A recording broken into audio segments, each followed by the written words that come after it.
Good morning mga kameses. Today's video, gagawa naman po lulutuin po naman po natin ay ginisang patola. Kahit may patola, ito po ay sariwa nung nabili ko kaso dalawang araw sa rep, pero sariwa pa rin siya, char. At meron po ako sibuyas, bawang. Yan ang mga ating mga ihalo sa ating ginisang At saka, meron po pala yung miswa. Wait lang. Ayan mga kames yung miswa. Nakalimutan ko ilabas. Isang alot lang aking bibilhin ang ihahalong miswa para mas marami ang patola. Diba? Pero pag naluto naman ito mga kames, ito pa sigurado pong kakaunti lang kasi, diba, alam po natin siya ay na liit. Di ba po ba?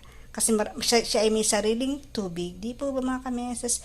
Tara mga kameses, mag-umpisa tayo ng pagluluto. Samahan niyo ako. Tara!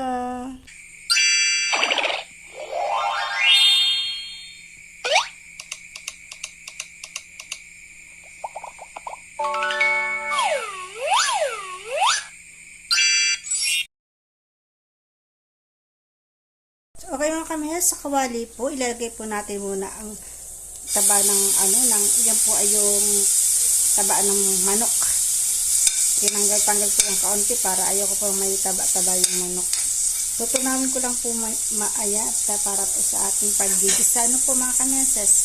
So ay mga kameses, dito ba na nagsariling mantika siya? O ngayon nakatipid tayo ngayon sa mantika. Di po ba? Ngayon lalagay na natin ang ating bawang. Diyan na natin siya gigisahin. Gigisa ko yung sarili niya mantika. Hindi sa sarili mantika. Yung mga kameses, gigisa lang po natin yun dyan. Pakulahin po natin ating bawang. Kasi mas gusto ko mga kameses yung hindi masyadong mamantika ang ating ginisang gulay para po masarap higupin ang sabaw. Di ba mga kameses? Ayan. Ilagay po natin ang ating sibuyas. Ayan. Taktak na natin yan. At siyempre, halo-haloin na natin yan mga kameses. At ilusuda po natin dyan ang ating manok. Yung naguha lang po ako ng kaunting sa aking breast chicken, kaunti. Para paghalo lang natin sa ating patola. Ang patola, wow. Minsan, meses, ikaw. Patola, char. Ay mga kameses ngayon. Lagyan na natin ang patola ang ating kaunting manok, laman ng manok, yung breast chicken. Yan. Maghalo-halo lang natin. Okay po. My God, napaso ang paghahalo. Ayan. So, ayun yun. Lagyan natin ng paminta. Ayan. Haluin lang natin mga kameses.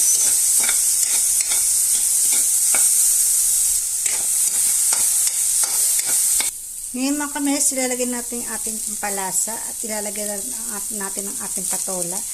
Yan po mga kameses, hindi ko muna lalagay ng tubig kasi yan po ay may sariling tubig. Hinaan ko lang po ang apoy para hindi masyadong ang kawali.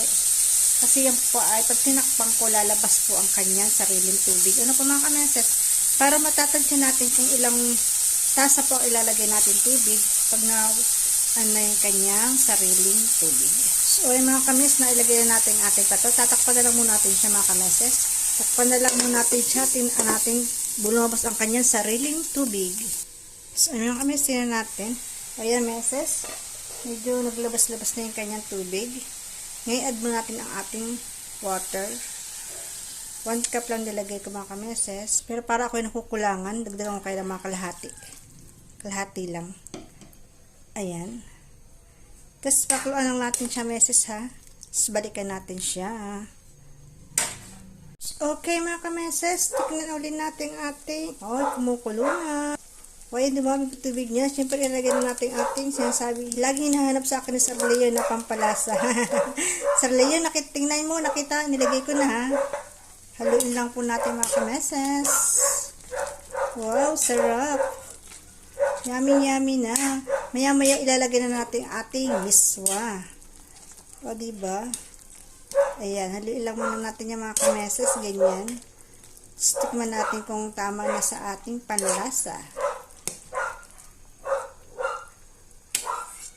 Okay na sa aking panlasa, pero sa isang tao, parang ang dami nito para sa akin. Sa katulad ko nagsosolo. Pero okay na yan, mas masarap yung mas marami ang kinakain gulay kaysa sa rice kasi diba, iwas tayo sa pag tayo natsyunda na, ganyan talaga, char.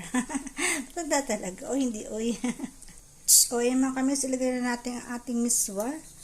Ayan, isang balot na miswa lang po yung mga kameses. Pero, marami na siya. Yan, ano lang natin dyan, basain. At yan po naman po madaling maluto mga kameses. Kung ano lang, yan ay luto na. Isa naman sa mga paborito ng mga Chinese yan. Miswa. Diba? Ito kasi sa Chinese, ang tuwing Chinese New Year, hindi sila namawala ng patola-tola, miswa, ginisang miswa with egg. Yung isang buong egg, naglalaga sila ng itlog, tapos ito lang, nagigisa sila ng patola. Yan pa una nilang inihain sa unang kanilang bisita. Kasi sa dati nagtrabaho ako sa Chinese na amo ko, yan po ang una nilang inaano, miswa. So, ayan mga kameses, diba luto na siya, ang bilis na tama-tama lang ang ating tubig, tama lang para ang sarap ng higupin ng sabaw. Manamis-namis kasi meses ang sariwa ng patola. Manamis-namis siya meses. Diba? Ngayon mga kames, titikman naman natin siya. Samahan niyo ako para masarap kasi ito meses pag mainit pa. Patay natin ang apay kasi kinailuto na. Tikman naman natin meses. So, ay mga kames, magsari na tayo sa ating platito, mangkok. Ang sarap ng sabaw nito meses. Masarap itong kainin kasi pag mainit pa. Pero pag malamig na, pwede mo na mainitin siya. Ayan, tikman na natin siya mga kameses.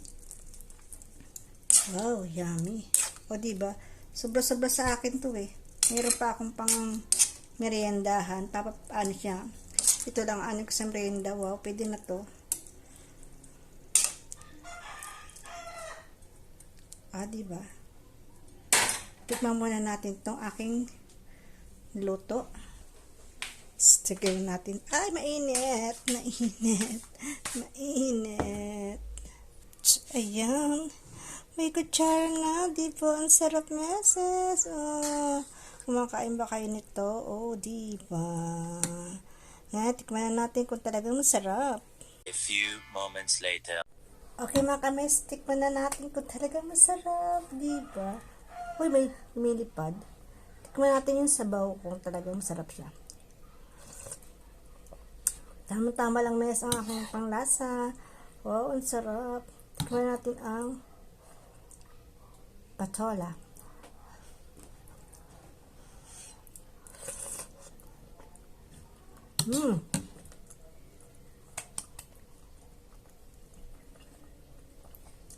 Mainit. Masarap mga meses. Baka diba mga meses, mag-try nyo, masarap talaga. At syempre, kung hindi pa kayo nakasubscribe sa aking YouTube channel, please subscribe nyo na pa ang YouTube channel para lagi po updating sa aking mga video. Dahil pindutin nyo po ang bell, mga kameses. At syempre, tayo mag-end na. At kakainin ko na ito para mas gusto ko ng sunod-sunod yung subo. Bye-bye! Lagi po natin tatandaan, maging masaya at matatag sa haman buhay mga kamesas. Bye-bye! Ingat po and God bless. Love you all!